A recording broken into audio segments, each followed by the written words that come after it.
Okay, for today's video, ang gagawin po natin ay mag-install po tayo ng LED pendant lights chandelier. Intro po muna tayo.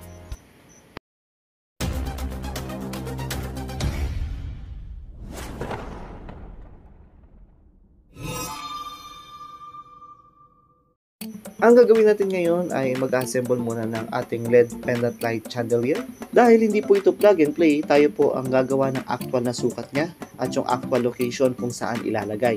At kung naghahanap naman po kayo ng ganitong chandelier lights, lalagay ko po sa comment section yung ating link. At ngayon ito, mag-install na po tayo. Yan, nilagyan ko na ng ilaw para meron tayong guide.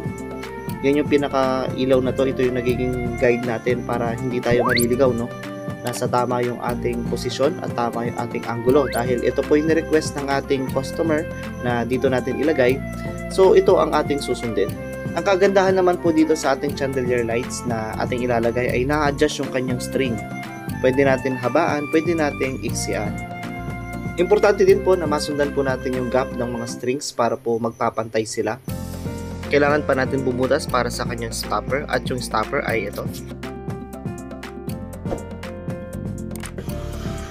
Umakyat na ako sa taas, no? Pero ang gagawin lang natin dito, susungkitin natin dahil hindi tayo pwedeng tumapak sa mismong ceiling dahil ang ceiling natin ay metal paring at gypsum board. Possible na tayo ay mahulog dito or masira. So ayan, no, nakuha na natin yung stopper at yung string. Ang gagawin na natin yan ay mag-i-splice na tayo para makumpleto natin itong ating chandelier lights na install. More patience din po dahil yung nilalagay po natin ay hindi ordinary light. Kailangan natin ng mga pag-a-adjust dito, yung string, pataas at pababa. Kaya ito po ay talagang hindi basta-basta nilalagay lang. So dito po sa ating tinatrabaho, ito na, ina-align na natin yung ating ilaw. Tapos unti-unti nating hilahin hanggang sa magpantay na.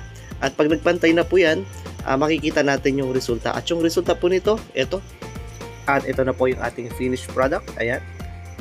Tamang ilaw at liwanag lang po yung kanyang ibinibigay, no? At ito na po, natapos na po tayo. This is Componero ZX at your service. Don't forget to like, share, subscribe. Hit nyo na rin po notification bell para lagi po updated sa aking mga video. May God bless you all.